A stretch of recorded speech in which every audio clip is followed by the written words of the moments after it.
Hello, moi c'est Émilie et je suis coach simplicité. Ma mission, c'est de vous accompagner vers une vie plus simple pour vivre plus pleinement. Dans ce podcast, on mêle minimalisme, frugalité, fait maison, réduction de votre consommation et bien sûr tout ça de manière bienveillante et positive. En 2017, je me suis tournée vers les produits fait maison pour faire des économies et j'ai ensuite découvert le minimalisme, le zéro déchet, la frugalité, etc. Et je me suis rendu compte qu'en adoptant de nouvelles habitudes de vie, je réduisais à la fois mes dépenses et ma charge mentale tout en me simplifiant totalement la vie. Aujourd'hui, en tant que coach simplicité, j'accompagne les femmes dans la mise en place de leur quotidien plus simple au sein de mon programme La méthode simple. Avec ce podcast, je vous partage mes conseils et retours d'expérience pour que vous puissiez commencer à mettre en place un quotidien plus simple et qui vous correspond. Bienvenue dans ce nouvel épisode du podcast Une vie plus simple. Nous commençons officiellement la 5e saison du podcast.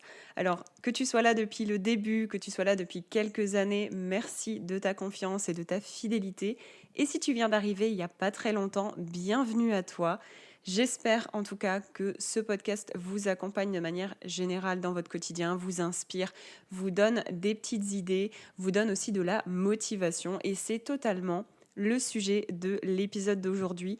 Quoi de mieux pour commencer une nouvelle saison que de parler objectifs minimalistes. Aujourd'hui, je vais te parler de mes objectifs minimalistes pour la rentrée et on va faire en même temps un petit bilan de moitié d'année 2025 sur mes objectifs minimalistes. Si jamais tu n'as pas encore écouté l'épisode qui était sorti tout début d'année en janvier avec mes objectifs pour l'année 2025, va l'écouter juste après cet épisode parce que je vais aller bien plus en détail dans les différents objectifs de l'année, alors que là je vais juste faire le point sur où est-ce que j'en suis là-dedans et aussi partager quelques petits objectifs supplémentaires pour terminer l'année 2025. Du coup, dans cet épisode, on va voir les objectifs sur lesquels je me suis focalisée pour cette année et aussi quelles sont les habitudes que j'ai décidé soit d'abandonner, soit qui n'ont juste pas trouvé leur moment de gloire cette année et qui pourtant, je les avais fixées dès le début de l'année. Bref, de quoi t'inspirer, te motiver et peut-être te donner envie de tester de nouvelles choses. Ou aussi, très important je trouve, de relativiser parce que personne n'est parfait, le minimalisme en soi n'est pas parfait et aucune raison de ne pas oser se lancer dans de nouvelles choses, de nouvelles habitudes par peur de ne pas réussir parce que on a aussi le droit d'échouer et de des fois juste décaler un peu nos périodes. Donc peut-être que certains objectifs minimalistes, je vais arriver à les mettre en place l'année prochaine par exemple, ou certains pas du tout parce que c'est juste pas fait pour moi, peut-être. Première partie, on va faire le point sur les objectifs en cours et qui se portent très bien. Premièrement, j'avais pour objectif cette année de lire 40 livres et de lire tous les jours. C'était un petit peu un objectif doublon. Cet objectif se porte très bien, c'est pour ça qu'il est dans cette catégorie et que c'est d'ailleurs le premier objectif de cette catégorie. J'en suis actuellement à 30 livres, donc sur un objectif de 40. J'enregistre cet épisode fin septembre, donc je suis à peu près, si je suis mes statistiques sur l'application Goodreads, je suis à 2 livres d'avance par rapport au programme, au rythme que j'aurais dû avoir. Donc, idéalement, je vais même dépasser cet objectif et ça serait génial. Deuxième objectif en cours et qui se porte bien, c'est une année sans achat superflu. Cette année, vraiment, 2025, mais aussi en 2024, mais là, vraiment, cette année, j'ai voulu prendre le niveau un peu supérieur. Tous mes achats, mais vraiment tous mes achats ont été réfléchis. Ça a été également des achats de qualité et des achats pour lesquels j'ai utilisé toutes mes techniques, mes méthodes et mes outils pour combattre la surconsommation, même inconsciente. Et tous ces outils-là que je partage dans le programme La méthode simple. Si jamais ça t'intéresse, je te mets un lien dans les notes de l'épisode. Mais bref, tous mes achats cette année, y compris mes achats durant mon voyage au Japon, ont été réfléchis. Dis-toi que à un moment, j'ai voulu acheter quelque chose et j'ai dit non, on reviendra potentiellement dans ce magasin à un autre moment, durant le voyage au Japon. Et quand j'avais vraiment pesé le pour et le contre, on est repassé dans ce magasin pour que j'aille acheter tel élément. Donc, même en voyage, même quand on a la routine un peu qui change, ça n'empêche pas de réduire ses achats et d'éviter des achats superflus tout simplement. Troisième objectif de cette année, c'est d'épargner chaque mois. Et même si Je vais pas te le cacher et tu le sais sûrement si tu écoutes mes épisodes de podcast ou que tu me suis sur Instagram, mais je suis donc à mon compte, je suis donc mon propre patron et en auto-entreprise, les mois sont parfois très fluctuants. Il y a des mois un peu plus faciles que d'autres et du coup, même les mois les plus compliqués, avec des fins de mois plus difficiles, parce que oui, je suis là aussi et le minimalisme me permet en fait de faire le travail que je fais même sans avoir des rentrées d'argent incroyables. Comme quoi c'est possible pour tous les budgets. Bref, je m'égare. Même avec les fins de mois les plus compliquées et avec des fins de mois difficiles, avec très peu de choses à épargner, je me mettais quand même toujours quelque chose de côté, même si c'était 10 euros. Je faisais un virement à la fin du mois de 10 euros sur mon compte épargne. C'est toujours ça de prix. 10 euros au bout de 12 mois, c'est quand même 120 euros. Donc voilà, petit à petit, on peut progressivement prendre cette habitude-là et dès qu'on a un peu plus à la fin du mois, bien sûr, on met un peu plus et c'est ce qui m'arrive aussi quand il y a des meilleurs mois. Autre objectif en cours et qui se porte très bien, c'est ma routine d'organisation et de motivation. C'était un peu flou quand j'en avais parlé en janvier, mais j'ai vraiment pris le temps de m'y intéresser, de développer quelque chose qui me correspond. Et ça faisait aussi partie tout simplement de l'objectif de début d'année. C'était objectif d'avoir une vraie routine d'organisation pour rester motivé au quotidien. Et ça incluait évidemment le fait de réfléchir à cette routine et pas simplement foncer dans le tas et me lancer dans une sorte de routine d'organisation qui ne me correspond pas. Non, de me poser, de réfléchir et de développer aussi quelque chose comme ça. Vraiment, c'est l'objectif pour moi, puisqu'on est encore en 2025, l'objectif de cette année est de revoir plusieurs aspects de mon organisation, autant mon organisation personnelle que professionnelle, puisque chez moi, ça se mélange un peu. Avec la sortie aussi en janvier du planeur minimaliste, donc mon planeur d'organisation qui est en fait un atelier complet avec un planeur à télécharger, à imprimer si tu le veux, ou alors à remplir de manière numérique, qui s'appelle « J'organise mon année minimaliste ». Et du coup, dans cet atelier, il y a ce planeur-là, mais il y a aussi plusieurs vidéos où on remplit ensemble les différentes parties et où je t'explique aussi comment fonctionne le planeur de manière générale. Bref, avec la sortie de ce planeur en tout début d'année, ça m'a vraiment aussi motivée, donc que ce soit avec le planeur, que ce soit avec les challenges minimalistes aussi qu'il y a tous les 2 mois dans la méthode simple, donc dans mon programme La méthode simple, où on partage tous les 2 mois, je partage des petits challenges spécifiques sur des aspects minimalistes, en fusionnant vraiment le planeur minimaliste que je remplis religieusement tous les mois, et même en cours de mois, comme ça m'évite de prendre un peu trop de temps à la fin du mois. Et en même temps, en suivant les challenges minimalistes avec les membres du programme, donc où on se motive mutuellement avec la communauté. Ça a vraiment été quelque chose qui a très bien fonctionné pour moi. Et en plus de ça, on est à la rentrée. Donc je peux aussi dire maintenant que l'été a été une très bonne période pour revoir aussi mon organisation, faire un point un peu à bilan de mi-année, vraiment mi-année, parce que je m'y suis mise au mois de juin, en revenant d'ailleurs du Japon, où ça m'a permis d'avoir une vraie pause et de pouvoir revoir vraiment toutes mes habitudes de vie. Donc vraiment, l'été, ça a été une très bonne période pour revoir mon organisation, notamment au travail, puisque je peux aussi là vraiment attester que mes habitudes du quotidien et mon organisation minimaliste dans ma vie personnelle s'adaptent totalement aussi à la sphère du travail et à mon travail là aujourd'hui. Comme quoi, aussi, toutes mes ressources et les différents conseils que je te partage sont 100% personnalisables, que ce soit parce que tu as un quotidien différent du mien ou parce que ça peut s'adapter à la sphère personnelle et à la sphère aussi professionnelle. C'est pas que moi qui le dis d'ailleurs, c'est aussi tous les retours que j'ai pu recevoir les derniers mois, les dernières années. Bref, il y a plein de témoignages sur le planeur minimaliste ou la méthode simple que je te laisserai aller voir dans les notes de l'épisode tout simplement si ça t'intéresse. Mais bref, très contente de cette routine d'organisation et de motivation. Donc j'appelle ça vraiment organisation et motivation, mais c'est rester motivé avec une routine d'organisation qui me correspond, qui me plaît et qui en même temps ne me prend pas trop de temps et qui est facile et juste très fluide à mettre en place et à continuer de garder tout au long de l'année. Donc ça, je suis vraiment très contente. Au niveau des objectifs secondaires, j'avais vraiment 2 petits objectifs à côté. Pour ceux-là, il y avait vraiment pas vraiment d'obligation. C'était plutôt des objectifs qui étaient, on va dire, déjà en place. Parce que j'en ai d'ailleurs, il me semble, peut-être déjà parlé l'année dernière, mais c'est vraiment des objectifs que je veux continuer de mettre en place cette année et que j'ai continué de mettre en place cette année. Premièrement, c'était de continuer d'apprendre une langue étrangère tous les jours, donc avec mon application Duolingo, tout simplement, en version gratuite, parce qu'il n'y a pas besoin de forcément dépenser toutes les petites dépenses un peu par-ci par-là. C'est ça aussi qui fait que on ne peut pas épargner même 10 € à la fin du mois, n'est-ce pas?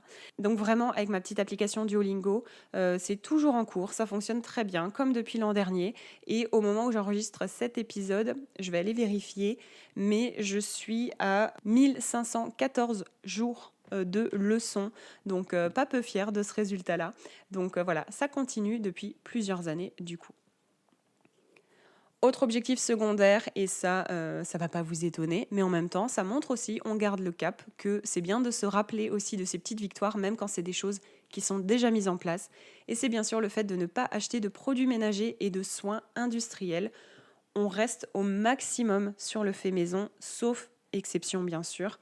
Exception de des soins pour la santé ou des choses qui sont très spécifiques pour des besoins très spécifiques de ma peau par exemple ou autre. Mais sur le reste, on reste sur des produits ménagers 100% fait maison et là-dessus, j'ai acheté aucun nouveau produit ménager de mémoire. Je réfléchis, mais pas du tout. Et ça fait déjà 2 ans parce que cet objectif, c'était déjà le même l'année dernière. Et au niveau des soins aux produits hygiène beauté, je reste un maximum sur le fait maison. Et ça, je vois aussi la différence sur mes dépenses, sur mon budget général. Donc, on reste sur des produits maison, ça se porte très bien. Et aussi, l'objectif de cette année, sous-objectif dans un sous-objectif, c'était de finir un maximum d'ingrédients bruts que j'ai dans mes placards. Parce que oui, quand on fait des produits maison, on a des ingrédients bruts, on a du bicarbonate, on a du percarbonate, on a des poudres végétales pour faire son shampoing solide, etc. L'objectif, c'était vraiment de vider un maximum les différents paquets, sachets, boîtes, etc. où il restait des produits au fond. Donc dernièrement, j'ai fait un shampoing solide avec un mélange de différentes poudres végétales parce que j'avais besoin et aussi j'avais envie de finir différents paquets. Donc ça, c'est très bien, c'est très satisfaisant aussi. Ça permet de faire du tri et de désencombrer tout en utilisant ce qu'on a chez soi. Et en même temps, ça évite de faire des dépenses parce qu'on utilise au maximum et jusqu'au bout ce qu'on a. Et ça permet aussi de choisir pour les futurs achats si ça valait le coup d'acheter tel ou tel ingrédient brut et plutôt pas de rester sur tel produit qu'on a fini bien plus vite que les autres parce qu'il nous convenait aussi peut-être bien plus. On change un peu d'ambiance maintenant puisque je vais te parler des objectifs non atteints. Et oui, ça arrive aussi tout simplement parce que la vie des fois prend un peu le dessus, même si c'est pas toujours une excuse qui est forcément très, très bien accueillie, mais c'est véridique. J'avais pour objectif d'ajouter 2 séances de sport mensuelles dans mon emploi du temps. C'est vrai que cette année, ça a été un peu compliqué, surtout quand les périodes étaient bien plus intenses. Je pense notamment avec toute la préparation des rendez-vous simplicité donc, que j'ai dû préparer depuis le tout début de 2025 jusqu'au mois de mai, le mois de l'événement où vraiment j'ai pas arrêté pendant des semaines et des semaines. Donc ça a été compliqué, même si j'ai toujours ma séance de sport, moi, hebdomadaire. Donc à minima, je sais que je bouge, je sais que je vais marcher, je sais que... Bref, j'ai déjà ça de base, mais je voulais rajouter, je voulais faire un peu mieux pour tout simplement me sentir bien. Pas d'objectif pour les autres, là c'est des objectifs vraiment pour soi-même se sentir bien. Mais c'est vrai que c'était compliqué quand les périodes étaient plus intenses. Et certains mois, l'objectif a été atteint. Cet été, je suis allée pas mal de fois à la piscine, donc ça, je suis assez contente. Mais c'est vrai que majoritairement, non. Donc là, aujourd'hui, je peux dire que l'objectif n'est pas vraiment atteint. Deuxième objectif non atteint, c'est de limiter les achats de vêtements neufs. Enfin, c'est plutôt... L'objectif, c'était de ne pas acheter de vêtements neufs et j'en suis revenue à une idée de limiter les achats de vêtements neufs puisque il y a eu différentes choses qui ont fait que j'ai dû revoir un peu ma garde-robe. Donc déjà, me débarrasser de ceux que je n'allais plus porter, tout simplement, des vêtements qui ne m'allaient plus et de refaire vraiment petit à petit, progressivement, une garde-robe qui me correspond et que je pouvais porter. Et j'en ai profité d'ailleurs d'être au Japon pour acheter quelques basiques, notamment chez Uniqlo, à moindre coût, puisque c'est moins cher là-bas, et en plus de ça, avec la détaxe. Donc, je me suis pas ruinée, mais c'est vrai que j'ai pas réussi cet objectif de ne pas acheter de vêtements neufs. Mais en tout cas, là, l'objectif, c'était vraiment de limiter les achats de vêtements neufs. Et je suis assez fière de moi là-dessus quand même. Donc, objectif non atteint, oui et non, on va dire. Et enfin, objectif pour la rentrée, donc mes objectifs pour cette rentrée 2025, c'est vraiment objectif soit pour terminer l'année, soit des objectifs que je vais continuer durant l'année 2026. On en reparlera d'ailleurs tout début 2026 en faisant le point aussi. Mais l'idée, là, pour la rentrée, c'est vraiment aussi quelque chose que j'ai développé de plus en plus en faisant vraiment le point sur mes dépenses, sur ma liste de courses, etc.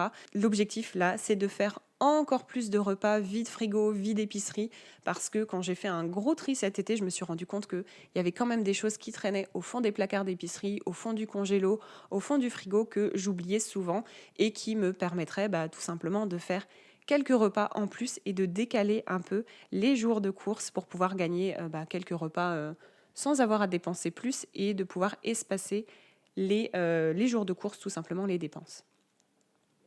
Autre objectif de la rentrée, et ça c'est même un objectif de cet été, mais c'est de faire davantage de bénévolat et vraiment l'objectif de donner bien plus de temps dans notamment l'association sportive où je suis très active depuis presque une quinzaine d'années.